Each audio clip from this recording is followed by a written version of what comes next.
la vida política municipal, les obres de la Solució Sud van finalitzant l'any 1969.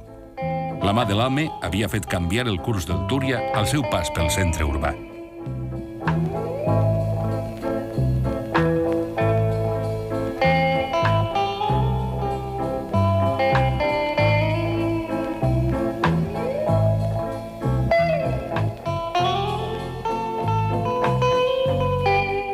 Adolfo Rincón de Arellano, l'alcalde que havia regit la ciutat durant els últims anys, explicava d'esta manera com havia de ser utilitzat l'antic llit del Túria que travessava València de nord a sud.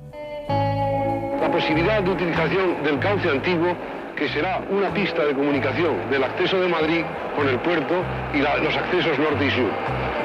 Será una auténtica autopista donde los actuales puentes sirvan de pasos a nivel superior.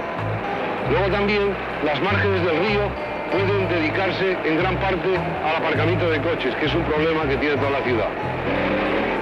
Gracias a todos ha podido sacarse de un gran mal, como fue la rigada del 57, un gran bien que será esta Valencia del futuro que ya estamos intuyendo.